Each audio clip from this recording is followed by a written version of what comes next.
I mean, I can't believe 17 million people fell for this shit. Stupid. Just stupid. It shows how stupid people are, but more importantly, it shows how strong the human desire for the emotion I want to believe. I want to believe is such a strong emotion. It is literally what is driving global economy right now. And the way we consume news and the way we consume information is people want to believe whatever stupid thought they have inside them. And anything that provides confirmation or some sort of soothing of like, yes, these things that you're worried about are true, it's all there.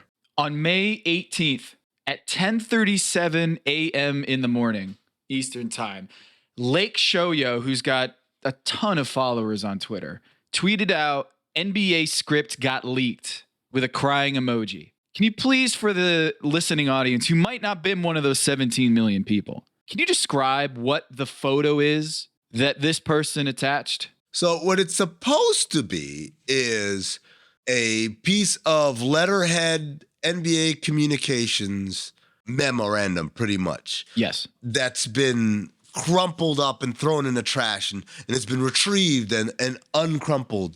So it's wrinkled, and the title of the memorandum is NBA 22-23 season final screenplay, quote, Battle of the 18th, unquote, final revision. Oh. The idea is like, ooh, screenplay, and it's all scripted, and in it, I'll just give you the beat by beats. It says there's going to be a Game 7. The Game 7 will be Lakers-Celtics after the Lakers beat the Nuggets in 6, and the Celtics prevail over the Heat in 7. And then, as I said, they go to Game 7, and LeBron scores 53 points in Game 7 as the Lakers win, and LeBron wins the Finals Most Valuable Player award. So this sounds like plausible. Right. If there was a script, this would be an absolute blockbuster of a scenario. This makes sense, I mean. Yeah. Also, it makes sense that the entire screenplay and script would be in a one-page memorandum. For sure. We wouldn't need to script out the beats, because when you see wrestling scripts, it says The Rock is going to beat Stone Cold Steve Austin, and that's it. That's just going to happen. It's still real to me, damn it. I'll give you random details like what time it's going to happen for some reason. They give us a lot of times here, but there is no other detail beyond these broad strokes. But Tom, when you look at this, and ignoring for just a moment that it is a one-page memorandum, and ignoring for just a moment that the Photoshop on this is horrendous, they would have been better off just actually typing it out and then printing it and then taking that piece of printed paper and then crumpling it up and then calling it that. No, they tried to Photoshop what crumpled text would look like. This is what's mind-boggling to me, is the idea that they went through all of this work. Yeah. The pain of writing up this fake document and posting it on Twitter to get all these page views and all these people who want to believe, and they couldn't even bother just printing it out and then crumpling up and taking a picture of it with their phone. Oh, Tom, you sweet, sweet, ignorant man. It's the 21st century. Everybody's got Photoshop, but nobody has a printer anymore. Come on. Ignore all that. Ignore that, Tom, for a second. Ignore all of that common sense of even if the content was real. Okay. What they're saying is real. The very obvious, wait a second, without even reading through this, I can just take a glance at it and know it's fake. Forget about that. Because we're basketball Illuminati. Let's go line by line. Okay, yes. Revealing all of the things that are wrong with this. Tom, you start because you pointed out the moment you sent this to me. What's the first thing that jumps out at you? Final air date, July 18th, 2023. July 18th. Now, I think I have the NBA official final schedule right here. July 18th. That's the wrong month. Yeah. It's the wrong month. Maybe it's the final screenplay for Summer League. Possible. Okay. All right, Battle of the 18th. By the way, I think Summer League ends before the 18th. I just want to throw that out there. So they have final air date, wrong month, July 18th, 2023. Whoever drew this up didn't even bother to get the month correct. Live on ESPN. Sorry. Don't know if you've been paying attention to the NBA Finals since, the 80s at least. The NBA Finals have never been on cable. ABC all the way, not ESPN. They tell us it's a 7 central tape delay. I don't know what that means. Again, live on ESPN. It reiterates that it's on ESPN. Before the game, load Larry O'Brien championship trophy into Crypto.com center dressing room by 2:20 p.m. Here's the problem. The Lakers would only have home court advantage to host a Game 7 in the finals if the Hawks, the Bulls, or the Raptors made the finals. Wait a minute, Amin. We just blew right past this era. Oh, there's more. Crypto.com what? Oh. What is the Crypto.com? It's an arena. It's not a center. It says center here, Crypto.com center. But again, incorrect name. They got the wrong month. They got the wrong channel. They got the wrong arena, and they have the wrong location of Game 7. Conference Finals, Lakers beat Nuggets in Game 6 on the May 27, 2023. This was posted May 18th, so this was before the Lakers went down in this series. But clearly, obviously, we're already in a place where there's some massive problems there. Wait, did you say the May 27th, 2023? They do this throughout the document. Anytime they say on, they include a the. That's not how people write. On the 5/27/23. Let's see here. Jokic, 40-point triple-double in Game 3 win. Didn't happen. And then it just says May 20th, 23. There's no parentheses. There's no on May 20th. It's just there. And then it says, please refer to NBA referee's game flow management document, which is a nice, very technical sounding term there. Yeah. Celtics to defeat the Miami Heat in Game 7 on the May 28, 2023. Jimmy Butler to score 36 point. What? Not points. 36 point in a Game 1 win. Now, miraculously, parentheses appear, and they let us know it's May 18, 2023. And then another parentheses, please refer to the NBA referee's game flow management document. NBA Finals, the Lakers to defeat the Boston Celtics in Game 7 on the June 18, 2023. Oh, they got the month right, though. Hey, that's good. They got the month right, but they still give us an extra the. LeBron James to score 53 points, not a point, but points, in Game 7 on the June 18th, 2023. Thank you for that extra the. It's still there. And then please refer to the game flow management document. Remember, when they told us what Jokic would do and what Butler would do, all three lines are written in different ways, but they all refer to the game flow management document, which is bold and underlined too. Don't know why, but document isn't.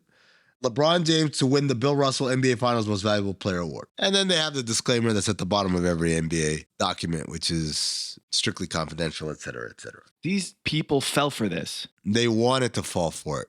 They needed that validation. 7,000 bookmarks. 7,000 people bookmarked that tweet to refer to it later on Twitter.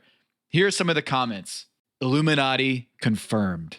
Come on, people. They'll put our name on that shit. Illuminati confirmed. This is the problem. The Illumination out there need to tell other people. You need to spread the word. It is sad to me that 17 million people followed this and watched this, read this, digested this information, treated it as gospel. I feel like our Illumination, all the citizens out there need to do a better job of keeping third eyes open. We need to do passport checks. You don't get to be part of the Illumination if you believe this dumb shit. And that goes to everyone who sent this to us. Like, see? By the way, I love the idea that they printed it out and handed it to someone who then said, I don't need this. A literal paper trail. A little paper trail. Like, they didn't email it. No, it's like, here, take this printout. Shut up. You guys are all morons. They want to believe. They want to believe. My assignment: uncover why the association inspires more conspiracy theories in volume and salience than any other U.S. sport. So you've heard of the Illuminati. The truth is out there, but so are lies. Your eyes can deceive you. Don't trust them. The NBA has always been controlled by about 8 people. Denial is the most predictable of all human responses. If you're only using 10% of your brain, you don't even know that you're using 10% of your brain. The NBA Illuminati. If coincidences are just coincidences, why do they feel so contrived? The Illuminati. But you start to follow the money, and you don't know where the f*** it's going to take you. It is unspoken. They have influence among other players. The NBA Illuminati. I don't have time for your convenient ignorance. Maybe I'm a conspiracist now as well. That's all it took. Oh, we got books, we got schools. You saw a video on YouTube. Why my eyes, sir? You've never used them before. We are the basketball Illuminati.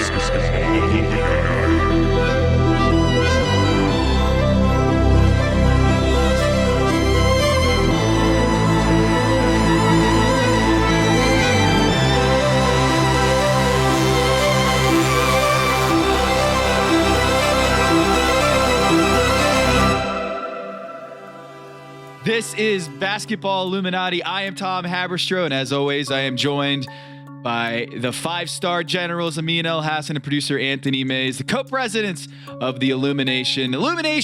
We've got a great show for you this week. I mean, the NBA playoffs are going on, and there's a Jimmy Butler absolute avalanche of content about Jimmy Butler. Now, all of the best, the greatest hits about Jimmy Butler are there for consumption. Everybody knows everything about him between the Tomball, Texas story, country music, all of his weird eccentricities, all the things that makes Jimmy Butler so fascinating and so compelling of a character in the NBA playoffs. But there's something that I don't think anyone knows, or at least I haven't seen publicly about Jimmy Butler that I'm going to reveal, Amin, in a segment. Let me know what you think about this. Mm-hmm. Tom did his own research. God damn it, you've done it again. You've done it again, Magoo. Oh, man, I was hoping Tom did his own paternity test to find out if Jimmy Butler's really Michael Jordan's son. Guess that'll have to be another episode. So we're going to talk about Jimmy Butler later in the show, but first.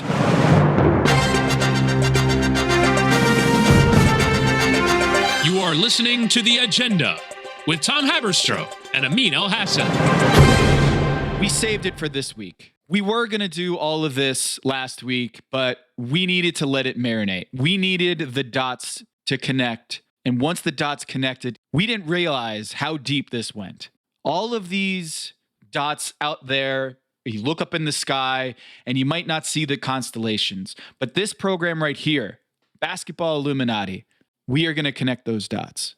Victor Wembenyama, number 1 pick, San Antonio Spurs win the draft lottery. Amin, we should have seen this coming, right? I mean, we did see it coming. We saw it coming months ago. But nobody pays attention, and that's all right. That's fine. For those of you who are new to this, give me your hand. We'll take you guys to walk through how we knew the Spurs were going to win the lotto.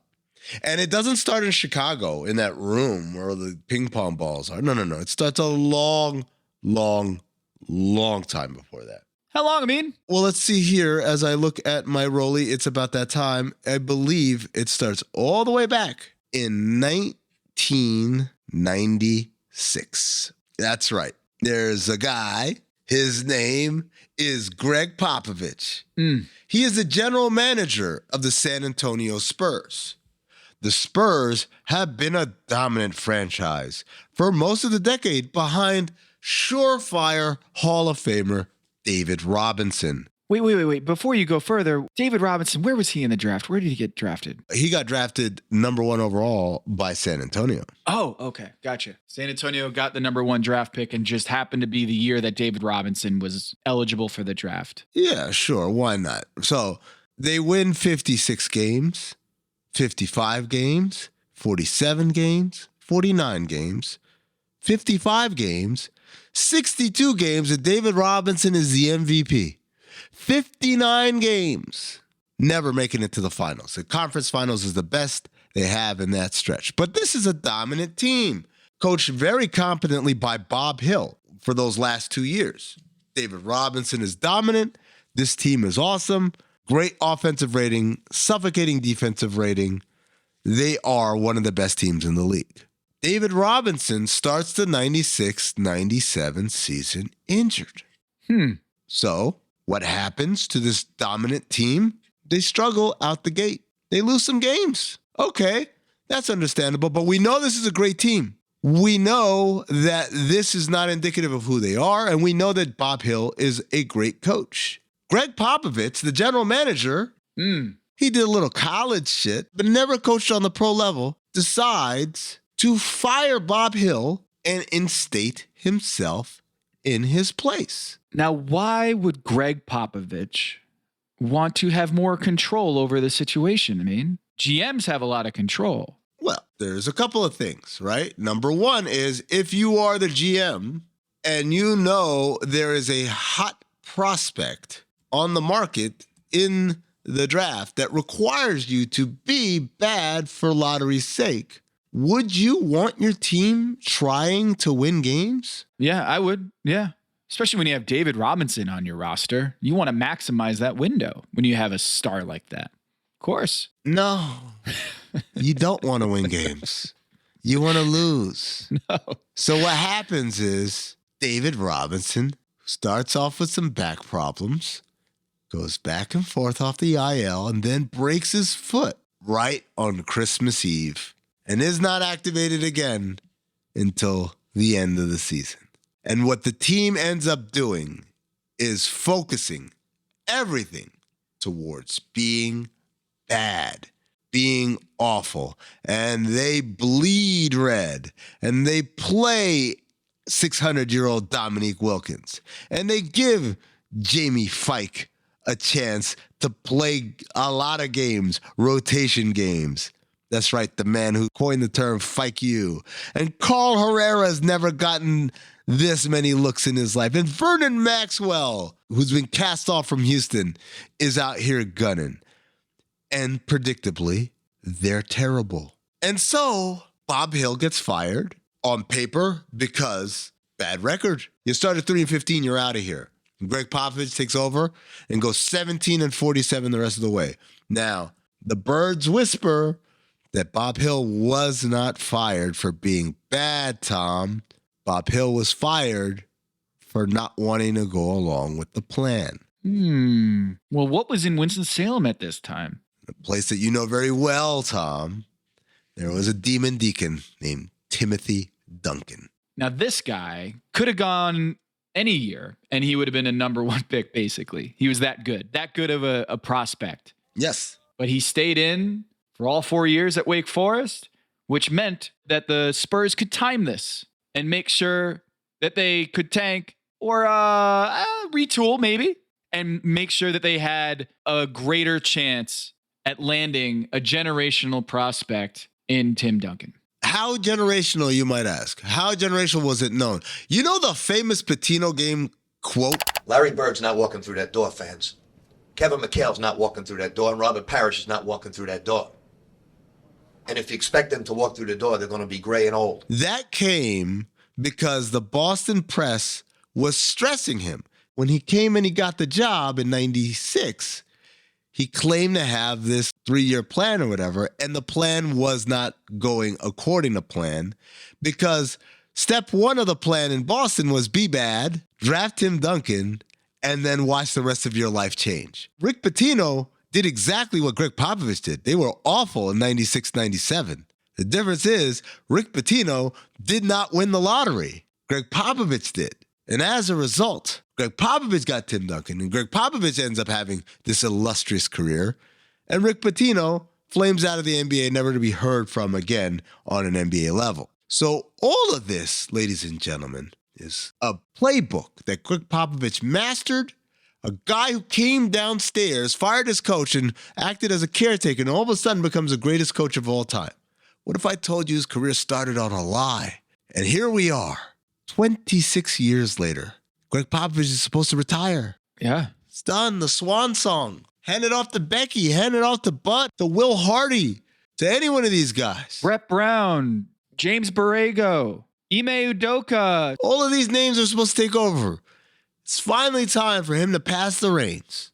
When what would luck present us? A generational talent who will be eligible in the draft of 2023. And you say, oh, you saw Wembenyama in 2023 and said, okay, I'll do this one last tank. No, you guys are moving too fast. Mm-hmm. Because we got to start with a young man named Victor, growing up in France, an elite prospect even as a child. Hey, kid, you like the NBA? Why don't you take a picture with this jersey on? That's a Spurs jersey, ladies and gentlemen. Hey, you want to play pro ball in France? Why don't you play for this team? Whose team? ASVEL, Asvel. Who owns that team? Tom? I believe it's the Parker family. I don't know who the two brothers who are owning that team. One is named TJ. The other one is named Tony. Oh, yes. TJ Parker and Tony Parker. Did they sound familiar? You mean Tony Parker, the former NBA champion for the San Antonio Spurs? Tony Parker? Oh, I had him as Tony Parker from the Charlotte Hornets, but yes, I suppose yes, the San Antonio Spurs as well. Yeah, that works. Wait, you're telling me the Charlotte Hornets, who had the fourth best odds to win the NBA lottery, they land at number 2 when there's a generational prospect on the board. They didn't get the number 1 pick, but they'll get number 2. Sounds a lot like the Anthony Davis draft to me. The Hornets fall not getting the number 1 pick, but they end up at number 2. You know who had the number 3 draft position in 1997?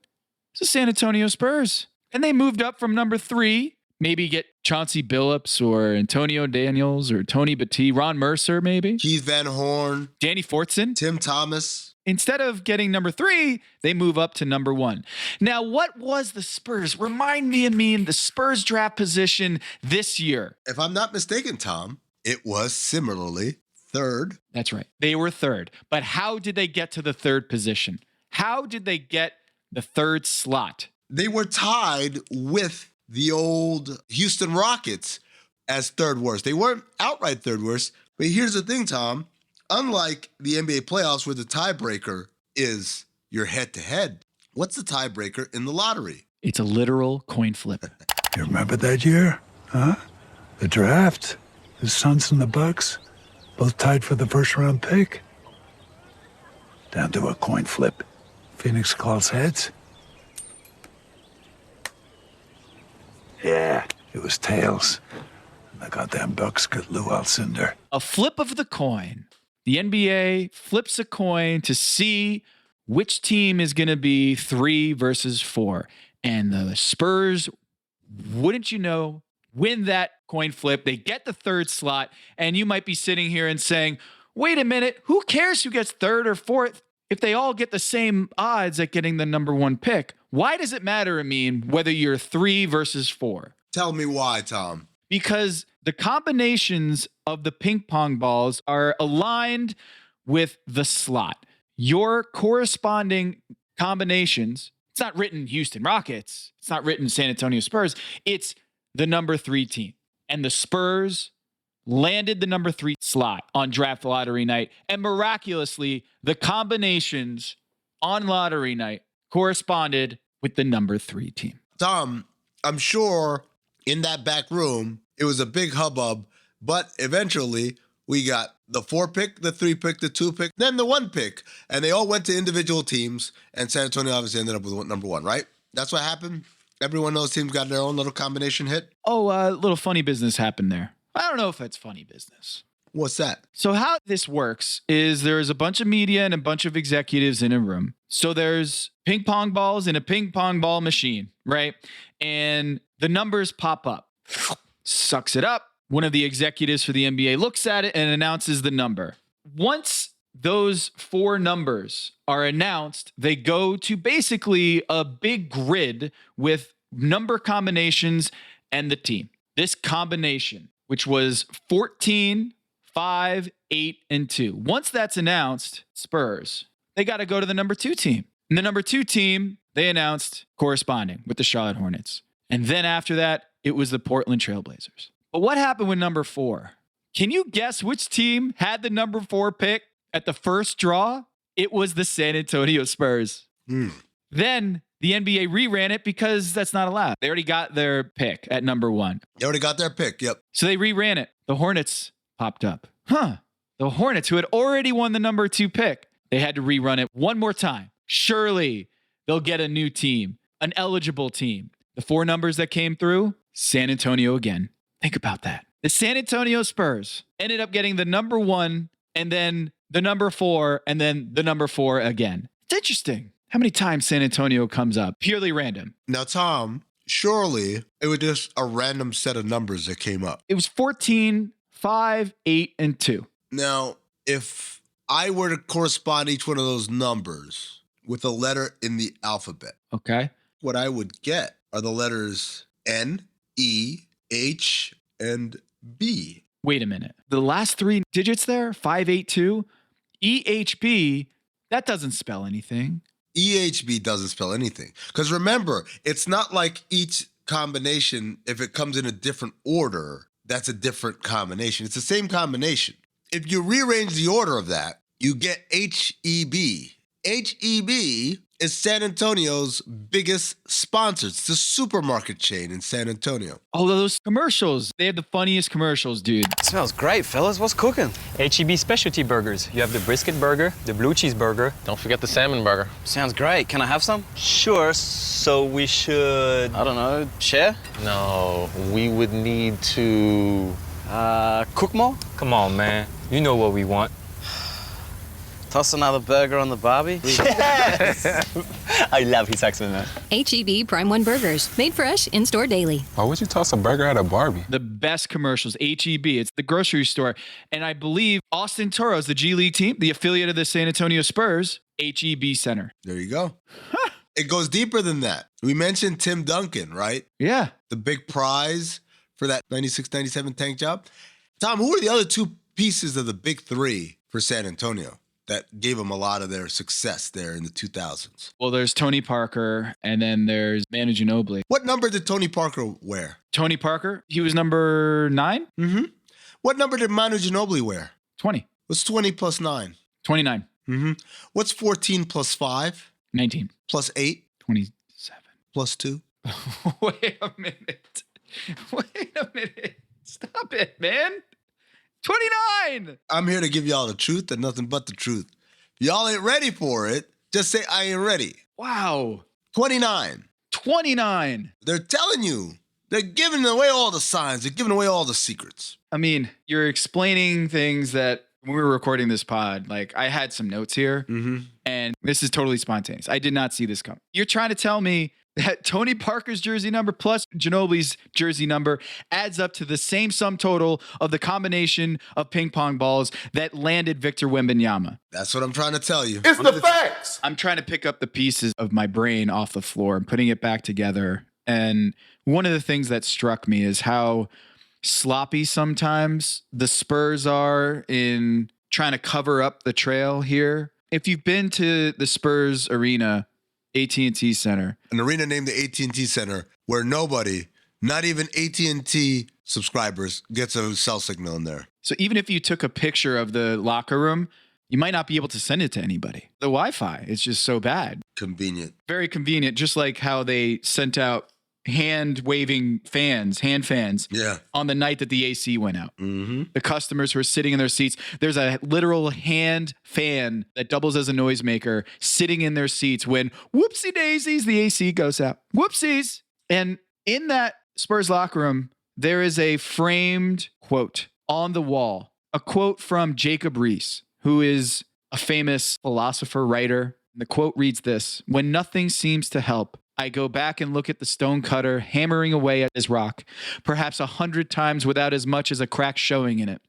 Yet at the 101st blow, it will split in two. And I know it was not that blow that did it, but all that had gone before." That's the stone cutter's credo, hanging up on the wall of the San Antonio Spurs locker room. And it's not just written in English, It's also written in French. Come on. Now I know Boris Diaw won a championship 2014 with the San Antonio Spurs. And I know that Tony Parker won a championship, many championships. Won a championship in 2014 where the AC went off, yep. But to put this quote up in French says something to me. It says, keep your third eye open. Garde ton troisième œil ouvert. Because this Victor Wembanyama story, going to the Spurs. Do you remember when he was giving that fist pump, Victor, at 2:30 in the morning, sitting next to Brian Windhorst? A very sleepy Brian Windhorst, yes. He gave a fist pump when the Houston Rockets name came out. And then the Charlotte Hornets and everything in the room just erupts in jubilation because the prophecy came true. Victor Wembanyama, who wore Tony Parker's jersey, Tony Parker tweeted out a photo of Victor Wembanyama when he was a child wearing a San Antonio Spurs jersey, number 9. I'm calling this divine intervention. San Antonio stands for Saint Anthony, and there's a new Saint Anthony in San Antonio, and his name is Saint Tony Parker because he delivered the Messiah to the Spurs. The French connection comes through again. This was never in doubt. Victor Wembanyama was never going to end up anywhere else. Victor Wembanyama, who played for Tony Parker's team that he owned in France. Victor Wembanyama, who the Spurs tanked for, winning 3 games in January and February combined. 4 games in November, January, and February combined. That's the hammer.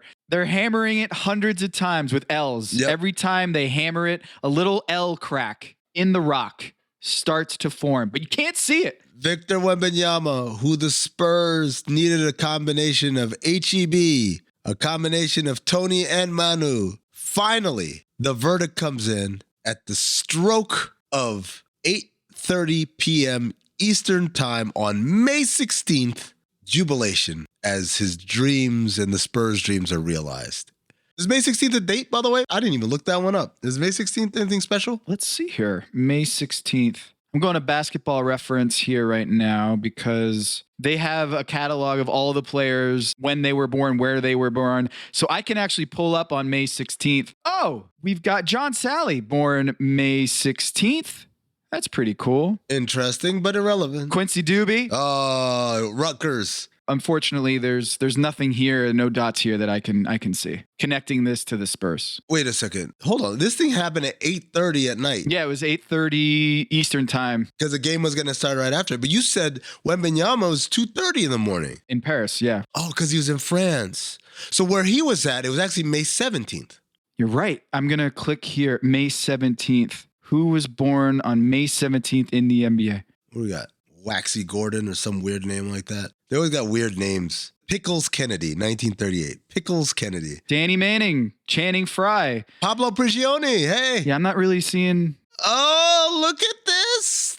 May 17th, 1982. 18-year career. Oh. Almost 20,000 points scored. My 111 win shares. God. Career averages of 15.5 points and 5.6 assists. Drafted in 2001. Just stop! By the Spurs in the 28th pick of the first round. The Parisian torpedo himself. None other than Tony Parker, ladies and gentlemen. That's right. Tony Parker, May 17th, the day Victor Wembanyama discovered he'd be a San Antonio Spur. Basketball Illuminati, basketball Illuminati, basketball Illuminati. Say it 3 times. Keep your third eye open. Oh, this is outrageous.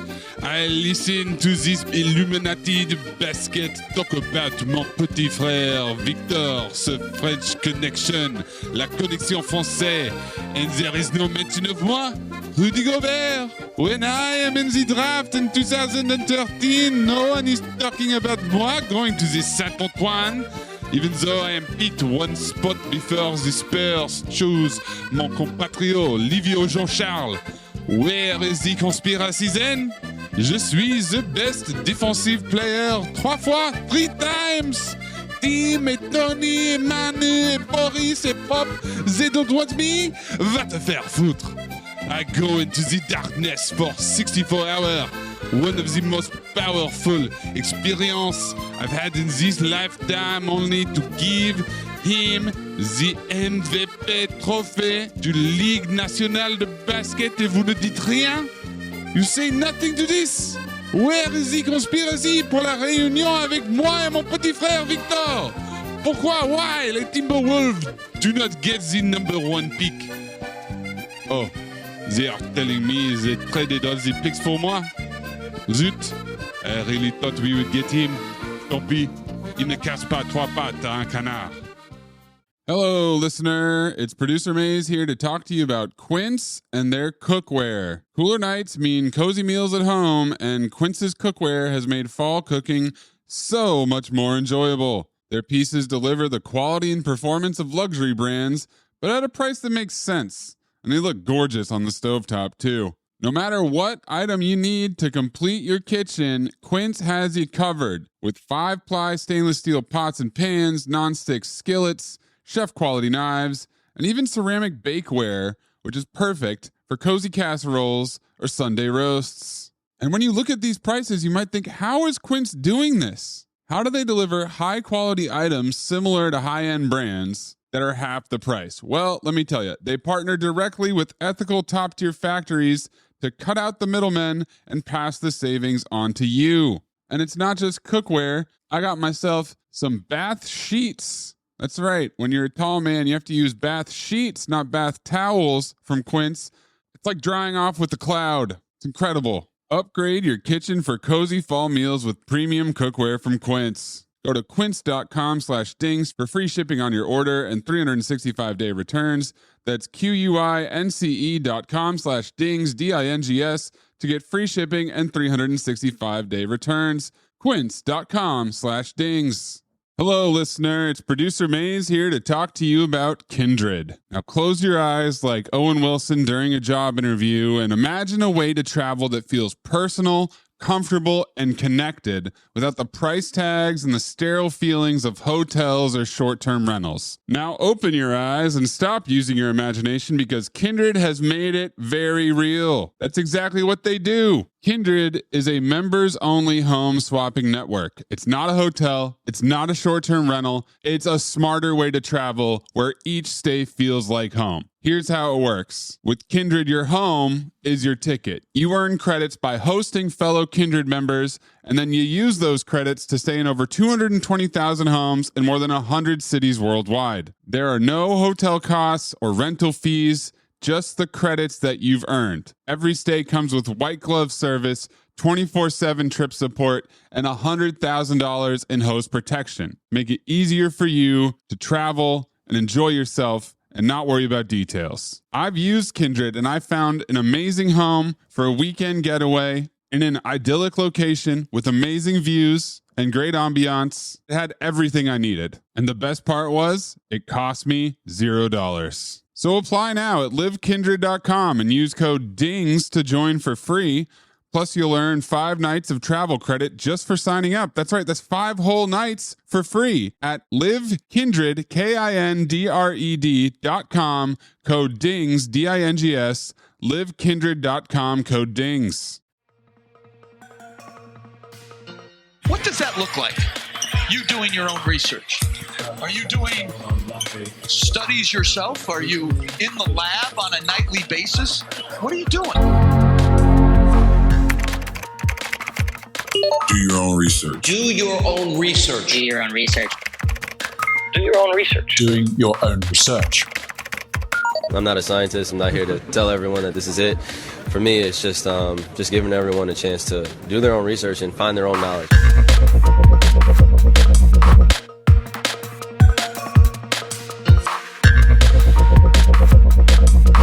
I mean, I did some research here because in game 2, when the Miami Heat rallied back from a double-digit deficit in the fourth quarter in Boston, Grant Williams and Jimmy Butler lock foreheads, and start jawing at each other. It was a great moment. One of the best moments that will live in infamy if you're a Celtics fan, and live in glory forever if you're a Miami Heat fan. The game switched at that moment, and maybe the series ended in that moment. Yeah. That to me was a very poignant moment just to show how fiery Jimmy Butler is as a player. I don't think Grant Williams wanted that smoke, just like he was going to, I'm going to make 2. I'm going to make them both. Well, at least not from a basketball standpoint.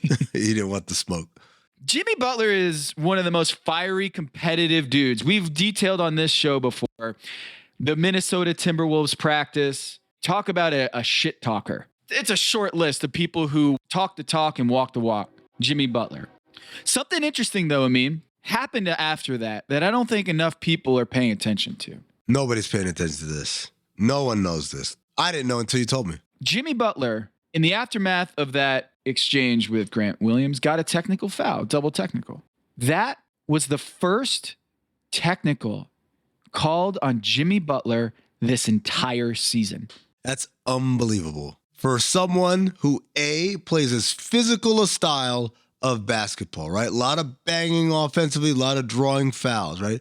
For someone elite defensively, someone who is a physical defensive player, one of the best two-way players in the league. And most importantly, for someone who is not averse to conflict. He is an ornery somebody out there. You mean to tell me he went an entire 82-game season, 2 playing games, 5-game series in the first round, and a 6-game series in the second round, and had not incurred a single technical foul in that time? That's right. This is a dude who basically fought his head coach on live TV in the middle of a game.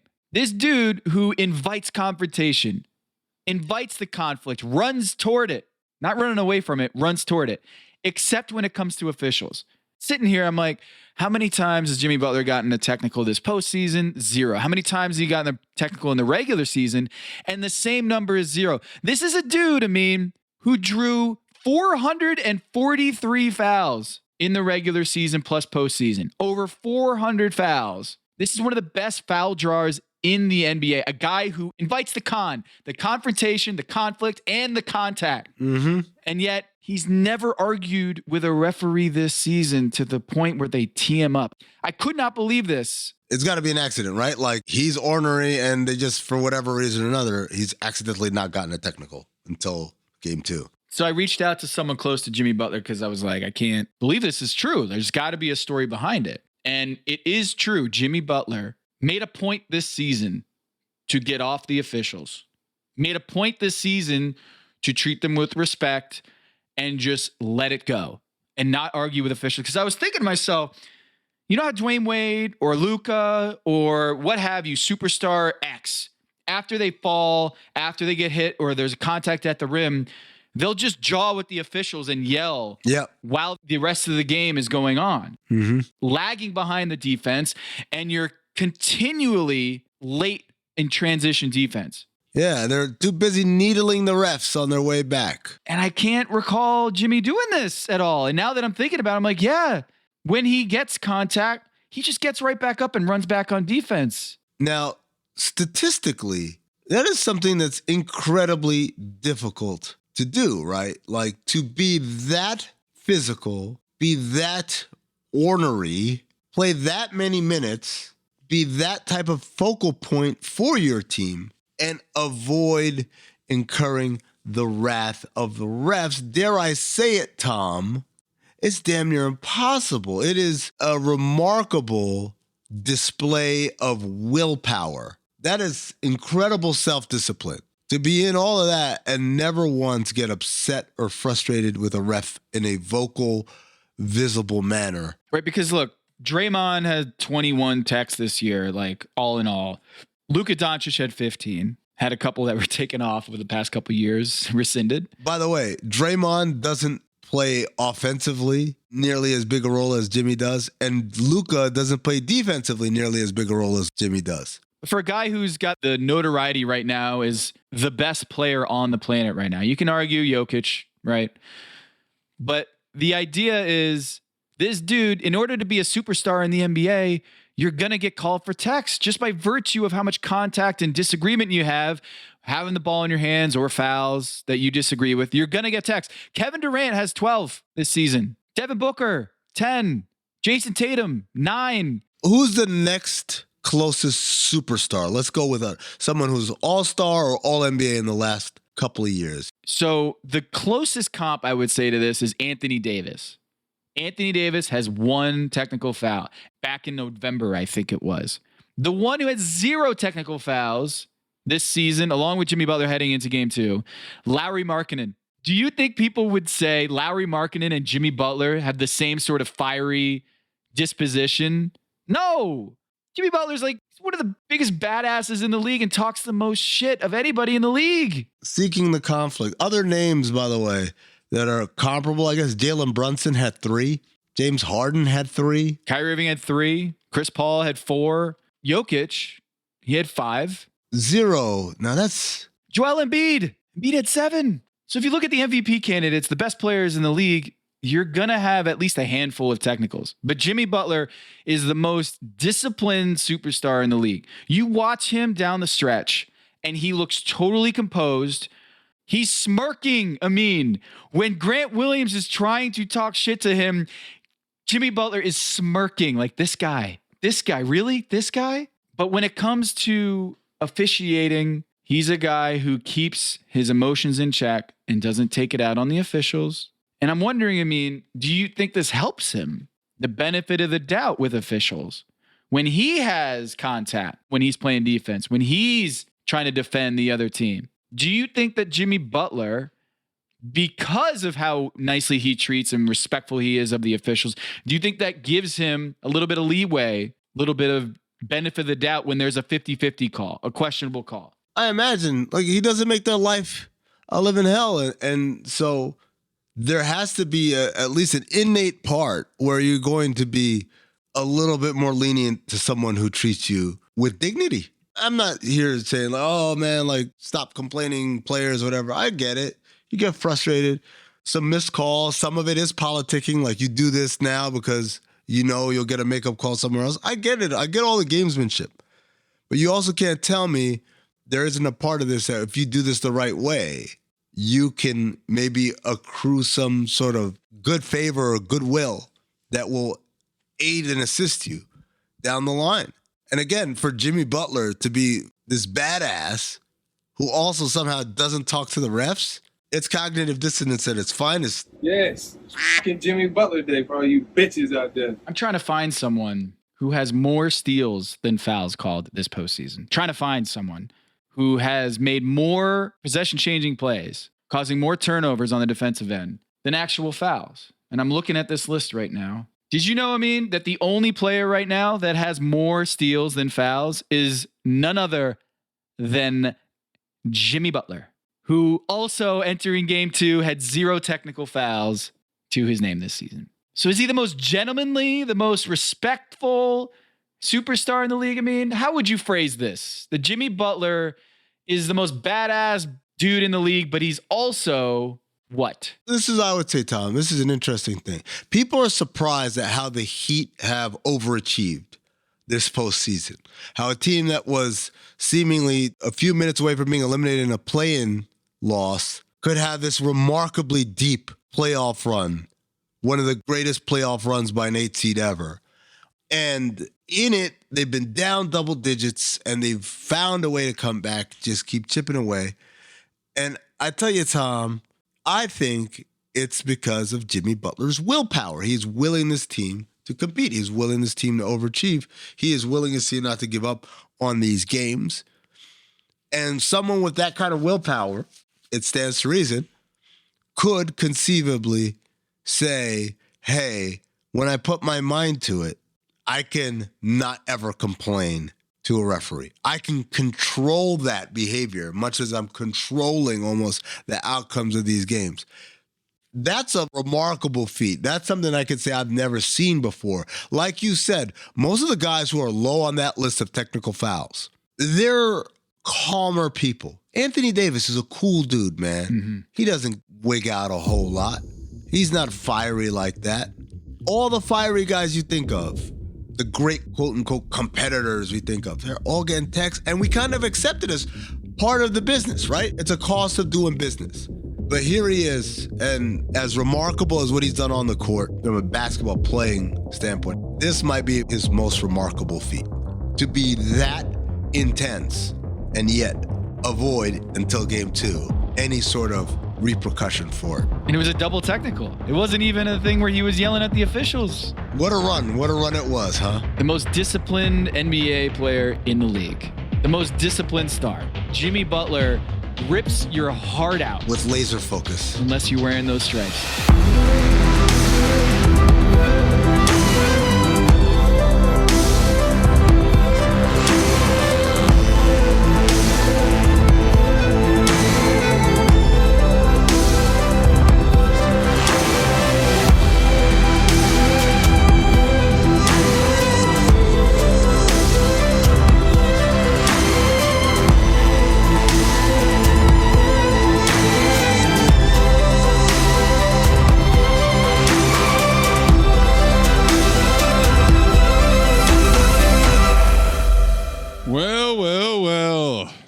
I know you're wondering where I've been all episode, but we had some travel this week in the Illumination, and so I am coming to you from the cold close to get you caught up on all the crazy stuff that's happening that normally would have been in the agenda or somewhere else in this show. So get your brooms out. The Lakers got swept, guys. Chim, Jiminy, chim, Jiminy, chim, chiree. A sweep is as lucky can be. Jokic hit these absolutely crazy step back, falling away 3-pointers, including a dagger that essentially ended the series, although his foot was on the line for that one, so it was the deepest 2 you could possibly take. Carmelo Anthony retired on Monday. And those two things combined to inspire this cryptic LeBron statement about his own future. But we'll see. We'll see what happens going forward. But I don't know. I got a lot to think about, to be honest. And just for me personally, going forward with the game of basketball, got a lot to think about. He's got a lot to think about, and we'll have a lot to talk about all summer long as we enter the will he, won't he stage of LeBron's retirement. Oh, so exciting. Meanwhile, although the Celtics avoided the offseason microscope last week after surviving the 76ers, they're already out of the playoffs a week later after imploding against the Heat, going down 3-0. Jimmy Butler's mocking Al Horford's timeout gesture. Joe Mazzulla seems set to join the morass of unemployed coaches. And Jaylen Brown's freshly minted All-NBA status sets the Celtics up to extend their 2-star wings for a combined $613 million over 5 years. Jaylen's got his extension this summer. Tatum will be up for an extension next summer, so they could lock in those two guys who essentially live in the Eastern Conference Finals. There's only been 2 years that they didn't make it to the Eastern Conference Finals in both of their careers, but the price tag is serious, and there is chatter of blowing it all up. After Game 3, Jaylen Brown said the Heat were playing above their means, and then before Game 4, he and Marcus Smart made the comments, "Don't let us get one," and "Don't let us win tonight," which were supposed to be ominous warnings, but came off more serious out of context, as if they were saying, seriously, please don't let us win. Don't let us get one. Under any circumstances. We don't want it. We don't want to keep playing anymore. I'm begging you. So we had Lakers, Celtics 13 on deck, the most storied franchises in NBA history clashing in the finals for the 13th time, and those dreams were swept away. Jiminy, Jim-Jim-Chiree, a sweet bitch as lucky can be. Tom and Amin talked about that Travis mockery of a quote-unquote script that leaked online, that people wanted to believe the finals were rigged, that everything was scripted. But that's the NBA's secret. Everything has always been scripted. You know what makes for compelling content? Red herrings, surprise twists. The NBA knows this. They expected the unexpected, giving us a Denver-Miami finals to stay unpredictable, leaving us all on the hook for the cliffhanger ending.